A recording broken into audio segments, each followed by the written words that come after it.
Yeah, so with that, I'll dive right in here. I've been struggling with sort of a puzzle, or maybe it's a tangled set of different puzzles. And that's what I'm going to be exploring today with all of you here. And so maybe at the end, you can kind of tell me if this makes any sense. I have been obsessed and fascinated by natural disasters since I was a toddler. I've always found this really fascinating, the epic drama, the sense of discovery, and when I was a young scientist studying this stuff, to me it seemed really obvious that I was taking that passion, that obsession, and doing a good thing with it. Like, I go out, science it up a bit, come back with some greater understanding, and then hopefully that helps people be safer and reduces the tragedy and disruption that comes with these natural disasters. But I've started thinking I need to re-examine some of my assumptions, and part of where that comes from is I've been noticing how often geohazard scientists like myself are showing up too late. One of the ways that I've been thinking about this is through the story of the tortoise and the hare. And so if you don't remember the story, the tortoise challenges the hare, the slow tortoise challenging the fast hare to a race. And the hare is like, sure, yeah, no problem, and thinks this will be really easy. And the race is indeed very easy. The hare finds it so easy that it decides to take a nap partway along. Wakes up and sees the tortoise crossing the finish line. And so if I was to say one of these two characters is like science with a capital S, I could imagine you might think of the tortoise, because science does seem sometimes infuriatingly slow. It can seem like a very, very slow process. But realize also I'm a geologist. I study geological systems. Things take hundreds, thousands, millions, billions of years to happen. And compared to that, the science that I do is really fast. And it seems like in every way, geohazard scientists should have the advantage here and should be way ahead of whatever catastrophe is coming along out there, the creep of the natural system towards disaster. So I'm going to take a look at subduction zone earthquakes as a specific example of this. The 1964 Alaska earthquake was a really big deal, not only for us here in Alaska, but for the science of geohazard mitigation. It was a terrible event. There was horrific damage. The village of Chiniga, for example, was entirely destroyed. The circle here is surrounding the only remaining building after the tsunami swept through town. The school. A woman who was in her house and it collapsed partway during the earthquake described what she experienced. She said, after a few minutes, I began to hear a loud sound. I couldn't see because I was trapped on the floor, but it must have been the giant tidal wave. When it struck the house, it was as if a bomb blew up. Everything was crashing and rolling and smashing. So she survived floating on debris in the bay, but many people in the town perished, and they actually never came back to this site. They abandoned this site, and they eventually rebuilt the community in an entirely different place. So it's a huge pivotal event in the history of that community.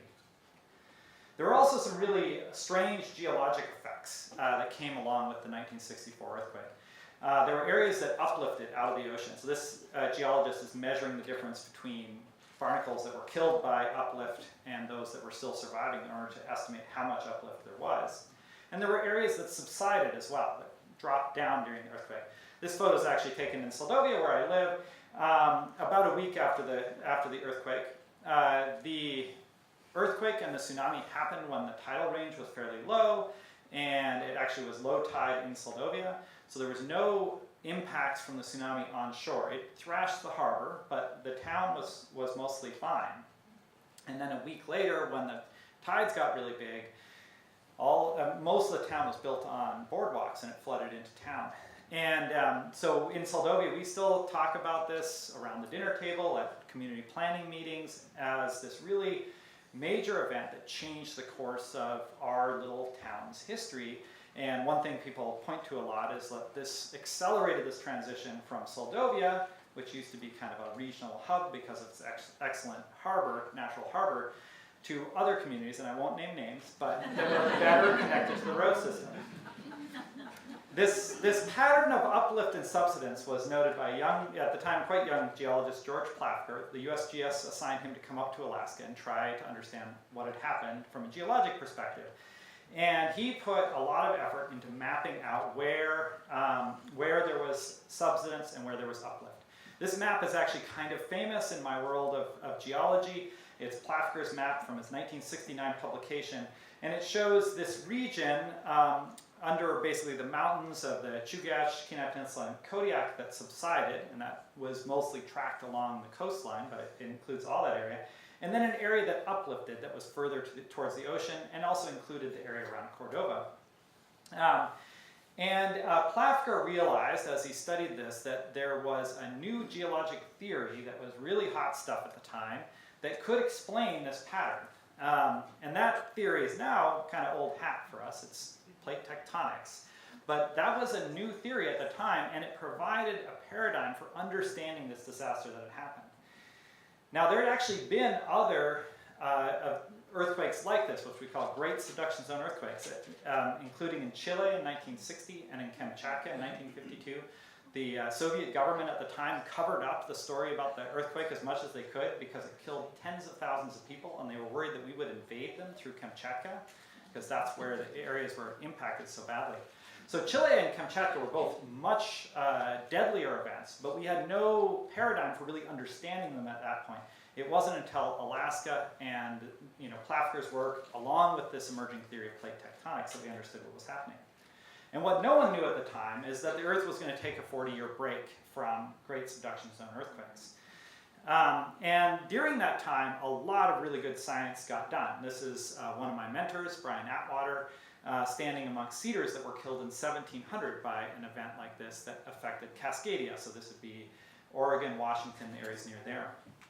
And his work has led to major changes that in things like the removal of the Alaska Way Viaduct in downtown Seattle, efforts to make the area more resilient next time a Great Subduction Zone earthquake happens. There was other work going on in other places in the world too. This is the work by Kerry C. and his students along the coast of southern Sumatra. And they figured out how they could take a chainsaw and cut coral heads in half and read the rings of those coral heads and figure out how land level had changed over the centuries prior. And they started figuring out, oh, there's evidence of these really big earthquakes there. You can kind of see how this record forms in this picture that I took. And in the middle, there's this sort of dome shape. You can picture that maybe at one point that was basically that hemisphere of coral that was growing below the water. But then the top was killed because the land rose up and it lifted that coral out of the water, all except for the bottom edge. And then slowly, as the land subsided between, the coral grew up around it again. The cycle repeated again, and so you end up with these repeated kind of rings of coral. They call these micro-atolls sometimes. Good photo to kind of explain the idea, but unfortunately the reason I was taking this is I was there about a week after the earthquake that had lifted this coral up, and a few months after an even larger earthquake in the area. So this was, if I was the hare, I was arriving a little behind the tortoise. And this was a horrific event. 230,000 people died over the course of around 12 hours around the perimeter of the Indian Ocean due to this giant earthquake that happened. I think around half the people that died were in the city of Banda Aceh. In hindsight, this was pretty obvious to geologists. This is a pit that one of my colleagues dug in Thailand, and the light-colored layer of sand and mud at the top is deposited by the 2004 tsunami. Those light layers down lower are from the previous tsunamis. This is something that had recurred over and over again. So, hindsight, it's pretty obvious. And when I was there, I wasn't thinking, gee, why is it that the science that I'm doing failed to help people? I was excited. I was like, this is a chance to learn a lot, and hopefully we'll do better next time. I'd also say it was really good for my career. This happened in the middle of my PhD, and so all of almost my entire PhD was based on the surveys that I did after this. So we can take and update our graph here. There's the Sumatra 2004 earthquake. And you can make some excuses about why it is that this went so badly, as far as like scientific intervention or assistance to reduce the impacts. This was a little bad luck. Kerry C was working his way northward. Within a decade, he probably would have been studying this area, maybe a few decades, which is a short time period on the scale of our tortoise creeping towards disaster. Maybe things would have been figured out. It was also kind of bad luck that we just kind of goofed it up. We made this huge Pacific tsunami warning system, and we didn't include the Indian Ocean at all. Thailand was actually involved in that. They had infrastructure on their Pacific coast, but they had no way to translate that capability to their Indian Ocean coast. And so there was no warnings issued at all. So you could say, well, hopefully next time it'll happen somewhere we're a little better prepared, because that went badly. And it turned out we didn't have very long to wait before that experiment was thrust upon us. In 2011, the Tohoku earthquake in Japan occurred, another great subduction zone earthquake. And this is a picture of the tsunami pouring over the seawall in Miyako. And this seawall was built to be tall enough that the largest tsunami that they expected at the time they built it would not overtop it. So they obviously missed the mark there. It's very bad, and what you see in this picture, even worse, is that another seawall like this, water poured over it and disabled a nuclear power plant and led to a nuclear meltdown at just up the coast. And so, here, we'll just update our graph again here. We now know in hindsight again that we do have evidence that these sorts of events have happened before. And this isn't entirely in hindsight in this case. So there's an ancient book in Japan that describes an event in 869 AD. And it says, then the sea began roaring like a big thunderstorm. The sea surface suddenly rose up and huge waves attacked the land.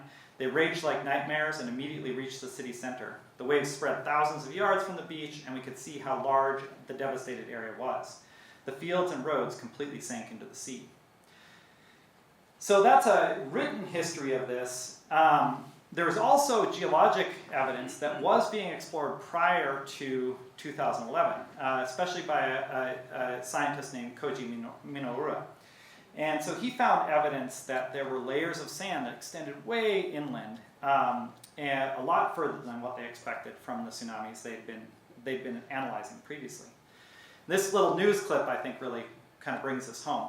Hiro Hasegawa, a spokesman for the Tokyo Electric Power Company, which owns the Fukushima power plant, says the company was aware of Minoura's research and considering making modifications to protect the plant.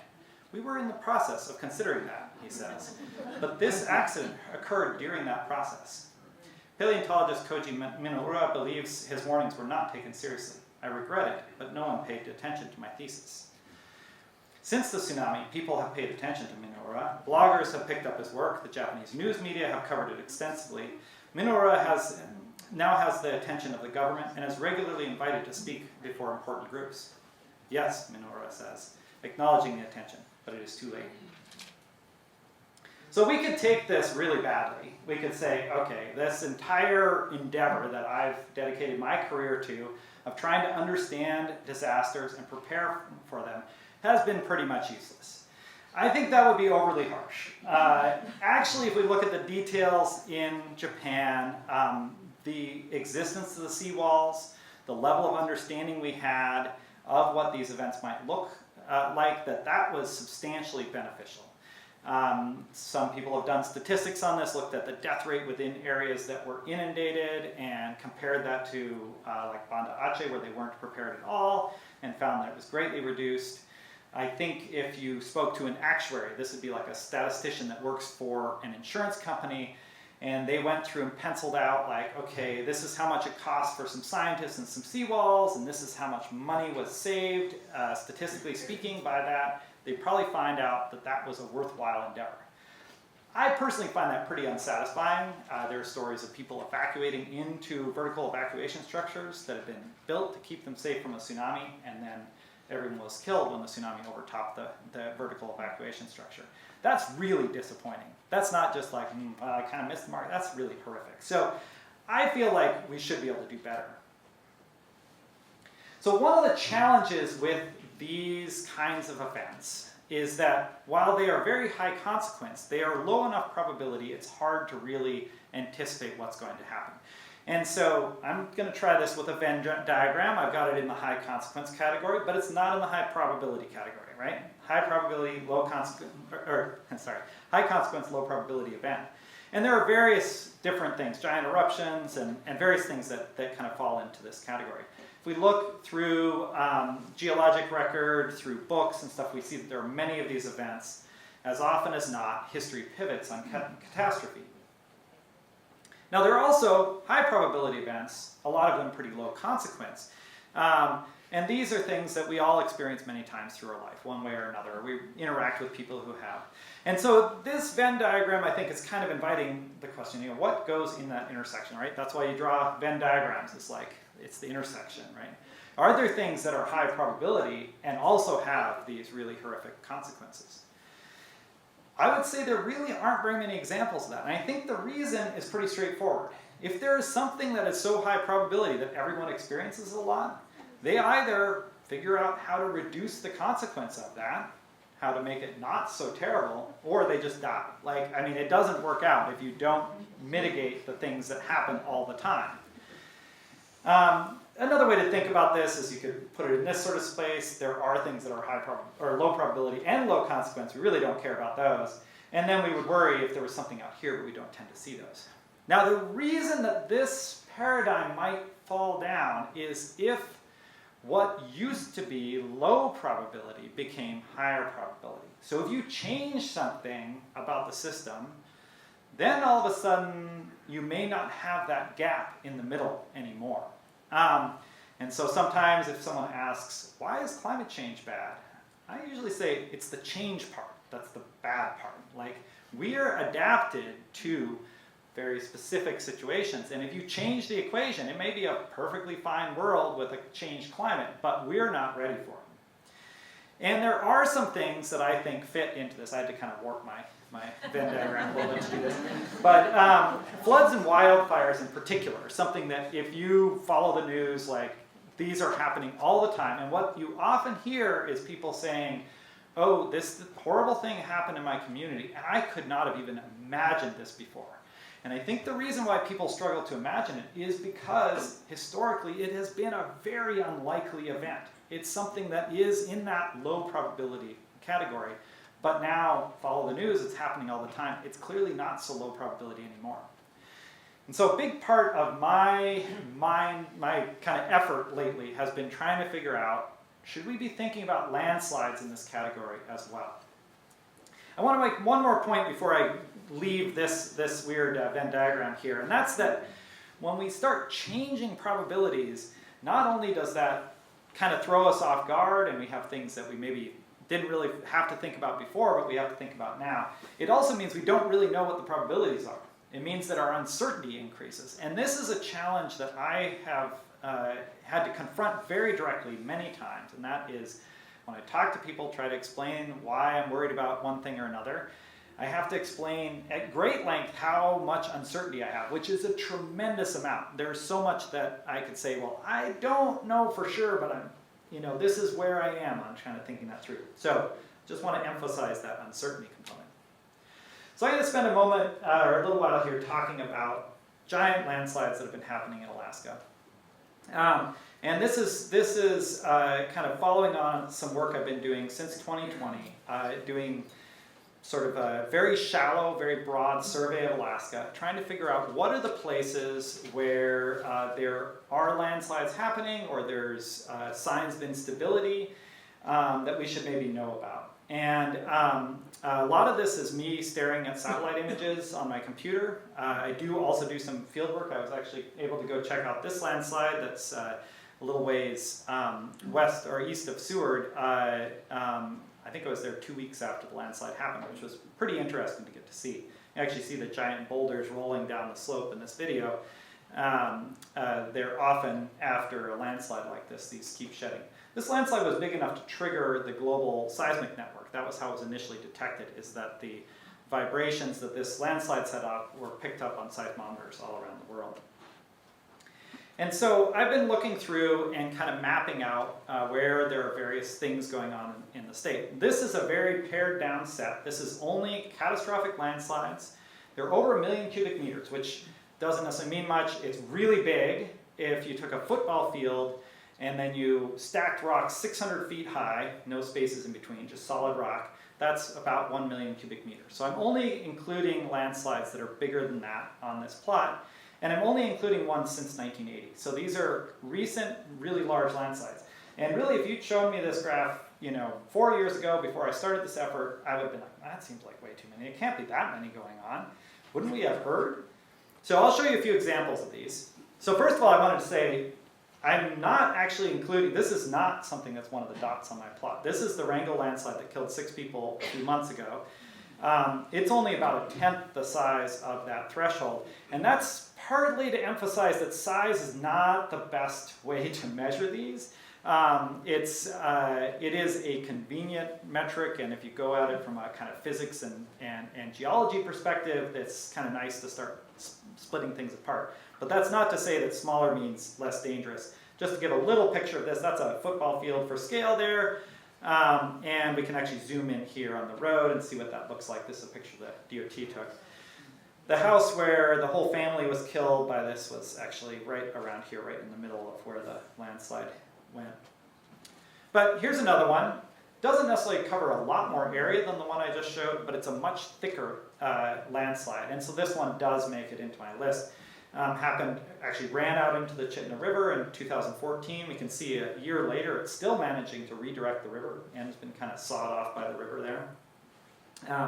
Turns out there have been 3 giant landslides really near to each other right here. Some of them are coming uncomfortably close to where people are. This is at Upper Peterson Lagoon, which is between here and Seward. In mid-April of 2022, this massive rock over at the left here failed, went across the glacier, went about a half mile, and went into the head of the lagoon. And it produced a tsunami that shattered the ice throughout the lagoon. There is actually a lodge that's just out of sight off to the right, but fortunately it had dissipated enough by then. The lodge often sends people up. They do, kayaking and canoeing and stuff up in here. But of course they weren't here in mid-April when it was covered in ice. If we zoom in here on the edge, you can see the tsunami where it swept up across the snow and left this dirty stain. In some places it's going over 20 feet above the tide line. So it would have been a big deal if you'd been there. Definitely been a big deal if you're walking on the ice. Here's one more. This one, a geologist was flying over the area, took a picture out the window and sent it to me, so that's how I found it. I find some of these is so hard to grasp the scale. It's like, I don't know, that's a mountain, there's a river, and there's this landslide there. If we zoom in a little bit, I think it helps some. This landslide came down, it went off a little cliff here and it hit the ground hard enough to scour a hole that became a lake afterwards. There was no lake there before. This boulder down here is over 60 feet long. I don't know, this room must be 50 feet or so, so it wouldn't fit in this room. So that's some of the landslides that have happened, but once the landslide has happened, then it's over. That's not really our concern. The concern is where the next landslides are going to happen. So I can go through and start talking about what we call instabilities. There's different, sometimes people just call them slow landslides, but these are slopes that are typically moving really, really slowly. Sometimes they can pose a hazard themselves, just moving slowly, but mostly the way I've been looking at them is the concern of them failing catastrophically. I'll say though that this is a subset of them. This is not all of the big instabilities I've been looking at. This is all the ones that are really fun for the scientists. They're scientifically intriguing, there's signs of things changing, but they're not right about people, which is what we prefer. Unfortunately, there's an additional list. I think of them as my terrifying examples, and there are quite a few of them. That are places where if there were these catastrophic failures, they could impact people. So I want to talk a little bit about what an instability looks like. So what often happens is that if there's a mountain slope that is not strong enough to just hold itself up like a proper mountain does, it starts deforming slowly. And cracks will form, things will shift. So here's an example. My colleague Noah Finnegan is standing in the bottom of a lake basin. This lake was full of water until a couple decades ago, but then a crack opened up in the bottom. The lake drained out, and you can see him kind of straddling that crack. Here's another colleague of mine, Anya Dufresne, up in one of the cracks on top of Alpine Ridge above Gruing Lake. And so that, see, we get really excited and happy about these instabilities. I know it's weird, but that one, there is a large section of the ridge up there that is showing signs of very slow deformation. So looking from a satellite, this is a satellite image, you might look for something like this. And so there's relatively smooth mountains over here, but this is in Sheep Mountain up near Eureka. There is this big arcuate cliff here where the mountainside is shifted down. One of the things we can do is this place, we've actually surveyed it multiple times using a technology called LiDAR. And so we can actually measure how the ground has changed some. There's a lot of noise in this that isn't real, but the thing that is real is this broad area of red up at the top here, and this darker, this gray down here. So red corresponds to areas that have subsided over the 9 years between these two surveys, and the gray areas are bulging out. So this is moving about 2 inches a year. It's not moving very quickly, but if it was stable, it wouldn't be moving at all. So another place where we see this kind of deformation is above Portage Glacier. This is, I think at this point it's like the top of my list of places that scare me. So one of the things that we worry about is moving slopes. Another thing that we worry is when there are smaller landslides, or when parts of a moving slope fail. We do see that often when a huge landslide happens, we go back in time a little bit, we find out, oh, there were a bunch of smaller landslides that happened before. And so these two photos were taken 10 days apart at looking from a time-lapse camera looking across Portage Glacier. You can see the glacier move a little bit, you can see some other changes, but if you look down in this area especially, there's actually 3 landslides that happened. The biggest one is down at the toe, and these cliffs just collapsed here between this time. And this was a really rainy period.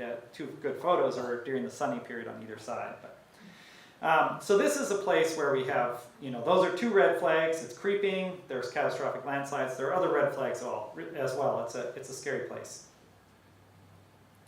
Now there are also places where we don't necessarily see signs of things being really active right now, but it's in a really bad place, so probably worth some closer look. And we haven't given Mount Marathon all that close a look, but it's sitting directly above Seward, and it has this big crack along the back side. This is the sort of thing that probably deserves some study. If this were to fail, obviously it could be cataclysmic for Seward. Some of this stuff is kind of like being a detective out there looking for the creep that wants to commit some sort of mass murder, act of mass murder. And some of that is like kind of CSI using fancy technologies to try to, we may use radar interferometry, repeat LiDAR surveys. Some of it is more intuitive, kind of just learning, what do I look for? And so in this case, there is an instability in this photo, and it's right here, down at the bottom. Hopefully my mouse is that coming through okay? Yeah. So there's this arcuate cliff, like I showed in that other example. And so, if I was the detective looking for the creep, this is a creeping slope. I probably would have gotten this one pretty wrong, because looking at this, I would say, yeah, this is more like misdemeanor vandalism kind of material here. Looks like maybe not someone I want to invite to dinner, but I don't think this is someone capable of mass murder. Fortunately, there's not actually a football field right here, but if there was, it would have been really bad. So here's what happened in August 2021. That mass failed here. It went down across the valley, and this line here is the trim line of the landslide running down the valley.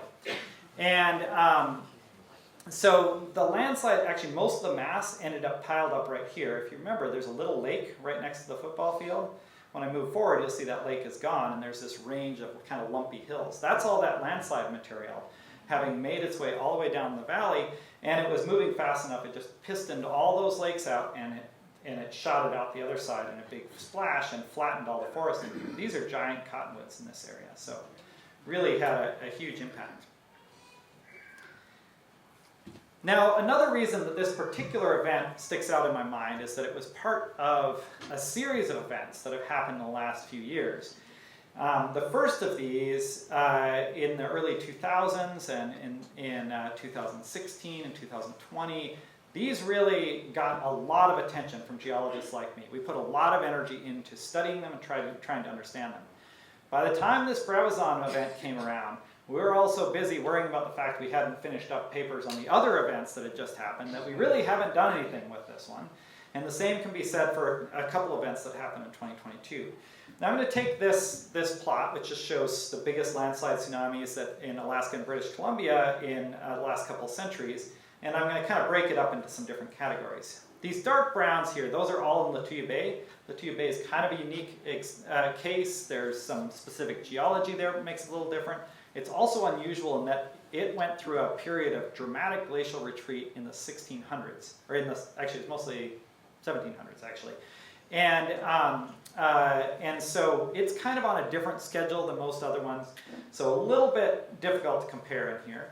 The two blue ones are also weird. Those are a couple of glacier collapse events that happened in Yakutat Bay. The first one was really deadly, but they're only sort of landslides. And the three light gray ones are all in mountains that aren't experiencing rapid glacial retreat right now. So they are mountains that have been formed by glaciers, but that's not the story right now. And so if you cut all of those out, then you see kind of what we're talking about here. This is only looking at landslides that are happening in areas of really active glacial retreat. And you can see if you just go back 20 years, this would be a really rare thing that we would hardly be talking about, but it's been happening every year lately. And there is every reason to think that this is not a coincidence. Climate change is linked to a number of different processes that we should expect to produce big tsunamis. Extreme rain, it raises the water table, that increases pressures and lubricates landslides. Glaciers press against the mountainside and provide some support, so when you remove the glacier, you can get landslides. Permafrost thaw, some mountains really depend on permafrost as part of their strength. So if you melt that permafrost, you thaw the permafrost, or even just warm it up so it's a little bit weaker, that can lead to landslides. So we could say we kind of expect landslides like this to be increasing. I'll actually say that our statistics aren't really there yet. I'm thinking we're within a year of being able to do some really good work with large enough inventories where we can really understand the statistics. But we're working on that actively right now, and we don't have like what you'd call like statistical proof of these sorts of changes driving these kinds of landslides. So you listen to me, and I'm worried about a lot of things right now. The more I look, the more I get scared. Most recent one was actually looking at Madigan Pass area and recognizing several landslides that I think have been totally missed up there because they've only started moving very recently. There are a lot of places that scare me. And some people would say that I'm being a Cassandra. And if you're not familiar with that story, this is a Greek myth, and Cassandra was a beautiful young woman in Troy, and the god Apollo wanted to have sex with her. And so he went and asked, and she said no. Apparently being a Greek god wasn't good enough for her. And so he turned around and he said, well, maybe there's something I can do about this. I should give her a gift. And so he gave her the gift of perfect foresight, made her an oracle. Now, I gotta imagine that's a pretty disorienting gift to get, talk about something with baggage, but regardless, she still said no. She wasn't interested. Apollo flew into a rage. He could not figure out how to retract the gift he'd given her, and so instead he paired it with a curse. He said that although you're an oracle, you can see the future, nobody is ever going to believe you. And so this is where, when we talk about someone being like Cassandra, it's like, oh, someone like me thinks that they know about something terrible that's going to happen in the future, and no one pays any attention to them. So maybe that's our problem here. Maybe that's why some of these events have gone so badly, is that we're cursed by Apollo. You know, it's a hypothesis to consider. I want to look at a few places where it worked out a lot better and just see if we can pick out some patterns here. So this is the village of Langi, which experienced extreme shaking during the 2004 earthquake in the Indian Ocean. And within 10 minutes, there was 35 feet of water throughout town. The entire village was flattened, and nobody died. They all evacuated ahead of the tsunami. And you can imagine that's not trivial, right? This is the old people, the little babies, everyone was up the hill by the time that tsunami completely flattened the town. And they had stories that they told about past events like this. And so they knew when you experienced strong shaking, head for the hills. It's also the story of Tilly Smith. She was a British girl vacationing in Thailand in 2004. She just had a class on tsunamis. She saw weird water level variations and currents next to the beach they were at, convinced her parents this could be a tsunami. They talked to the other people at the beach. They evacuated the beach. No one died at that beach, which is definitely not what you can say about other beaches in the same area. One other example I think is an interesting one, a lot more recent, was during the Tonga eruption, this volcanic island that blew itself to smithereens a couple years ago in Tonga. And so this is a photo of just a little part of Tonga that was hit by the tsunami that came from this. And so this is before, and then we go to after, and what you see is the houses have been just swept away. A lot of trees were knocked down. There's sand swept all the way inland. Tsunami actually crossed all the way to the protected shore in this area. But only about 5 people died in all of Tonga, in this whole country. And that was because, again, they had knowledge that when they hear this like explosion, it sounds like the world's coming apart, running to high ground is a good idea. They did, and a lot of people, almost everyone survived. This one is one where the scientists can take a little credit. They were involved in this conversation with the communities in Tonga, the local geologists. If you look more broadly at this story, and I would love to, if someone asks a question, I can talk about it more, but some of the situations the scientists did not do so well at this. But in Tonga, it went relatively well. So maybe it's worth thinking about the story of Cassandra and Apollo a little differently. So first of all, perfect oracle, don't go looking for one here. The scientists are not perfect oracles. Even the sexiest amongst you may never get granted perfect oracular powers by Apollo. The other part of the story is interesting too. I think it tells us something about how people interact with each other, about how relationships are built between people. And that sometimes you have someone who comes in a position of power. They think they know exactly where this relationship is going, and they're going to drive that direction regardless of what anyone else thinks. And in some ways, I think I look at my colleagues, the scientists who are working on natural hazards, other professionals working on that, and they seem to be behaving a little bit like Apollo. They're going in, they're saying well, I've figured out what we need to do here.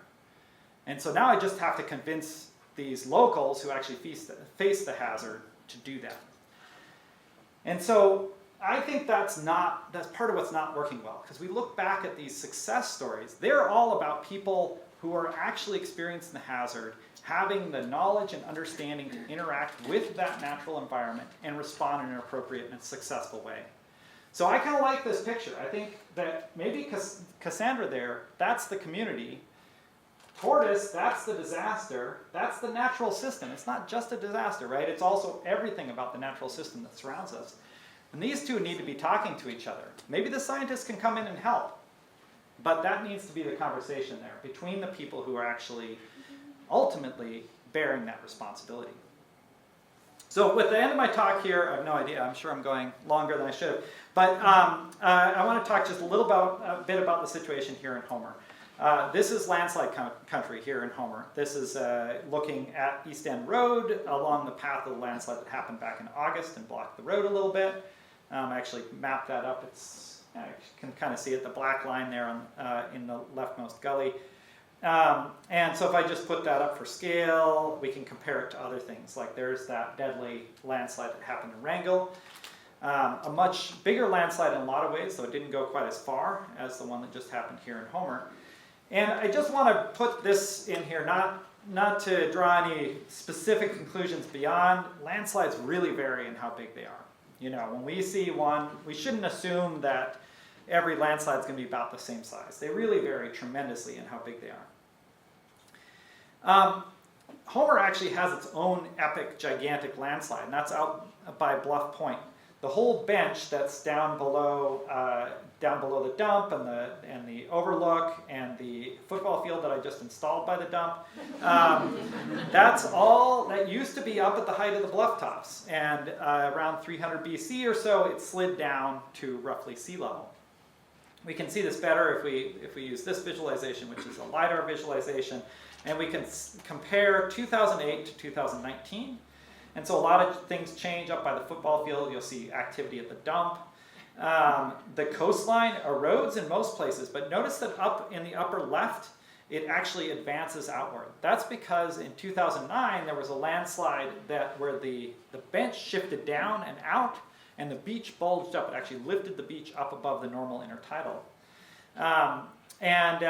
The other thing, if you look really closely at this area here where the main landslide is, you'll actually see it move between these two. So that entire bench is shifting towards the ocean as the ocean is eroding it away. Now my concern here is not that this mass will move some more. Fortunately, no one lives down there. I think if you started trying to build a foundation, by the time you were done, it would be already falling apart. But the concern I have is that it's pulling away from the slopes above it. And as it does that, and as erosion continues, there's a danger that another landslide, could be vastly smaller than the one that happened 2,300 years ago, could take out a chunk of the slope above. If we look back at this out east end over where the August landslide was, it's very weird that there's these huge canyons with tiny little gullies in them. It's also a little weird that there's this big flat area in the bottom of many of these canyons. In both of these, the reason that happened is that there have been repeated very large landslides that have come down out of these canyons. And you can actually see the deposits of those canyons down near the coast. If you look above my head there's a series of layers with a little browner layer at the top. Those are a series of foot-thick deposits left by landslides. And imagine if it's leaving a foot-thick deposit on its way to the ocean. It's not like it was just a foot-thick flow. It was much thicker. And I'm actually looking at a stump there that's probably may well have been broken off by the landslide. So these look very different than the ones that happened back in August. It was really confined to the gully. These spread out across the landscape. So hopefully I've been clear that I'm not here to tell anyone what they should do.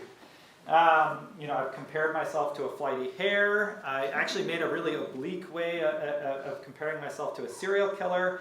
I did compare myself to a Greek god, but only it's his worst aspects.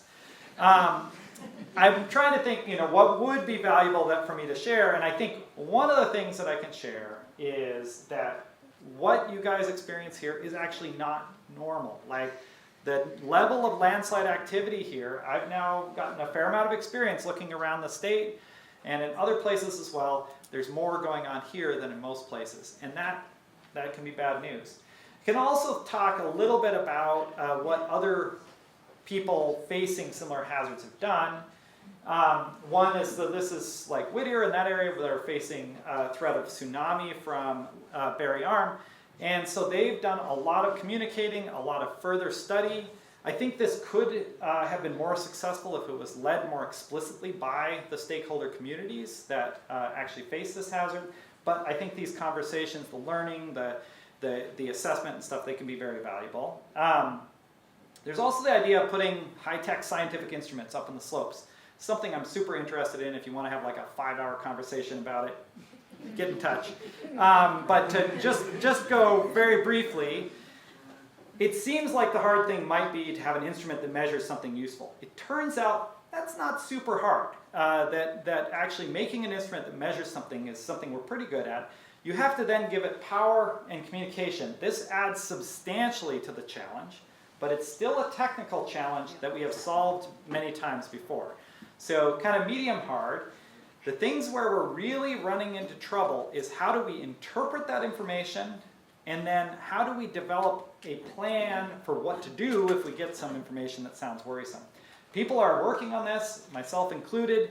I think there's real promise to figuring this out. I'm excited to push forward here, but it's just that you have to go into it knowing that the challenges may not be just getting an instrument that measures something that's really sensitive. Now, last slide in my talk will be one that I agonized quite a bit over before creating. We have a little bit of a striptease here, apologies. But I considered not including it and be like, I'll just kind of describe it. I considered being like, I'll just lie about it. I'll say, I found this on the floor. I thought I'd show it to you guys, and that'd be interesting. But I should take responsibility for it. I am going to put some qualifications on it. And this is a map of relative hazard within the Homer area. This is something I've put together personally. I did most of this last weekend. I stand by my work at the level it's at, but it absolutely is a draft. It is a very early attempt at this. There was a lot of process of peer review and stuff that could really benefit it. Now, the reason why I'm so hesitant about this has gone badly in a lot of places to do this sort of mapping. So in Sitka, after deadly landslides in 2015, the state came in and made a map kind of like this. And then the city council voted to ask them to retract the study. In Juneau, the city paid good money for consultants to come in and do this years-long study, came out with a map like this. The relevant commission voted unanimously to reject the map. Even here in Homer, the state has done some work which you guys still haven't seen. A few of you have seen drafts, I know. But the state hasn't quite released it because, and it's not nearly as far along this thought process as the map I'm showing here, but it's a first step there, but they're really not sure how it's going to be received. So I think that a map that shows relative hazard can be a really valuable piece of the conversation, but we definitely need to go into that, recognizing the challenges that come along with it, the potential impacts on inequity. There are a lot of things that are very serious questions to take on this. Anyway, what this map shows, the yellow areas are places where, let's say, maybe you want to think about landslides, good to be educated. I don't think I'd build the hospital there. Unfortunately, it's already built in the yellow area.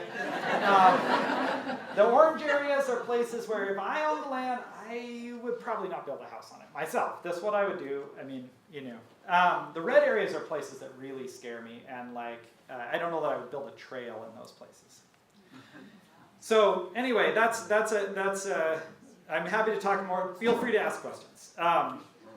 And so I'll end there. And before I invite questions, I do want to say I really am very game to have a conversation with anyone, whether it's in an individual, one-on-one thing, or if we want to get together more as a group. I would be absolutely happy to contribute my time and such to try to understand what we do about landslide hazards in Homer. Thank you very much.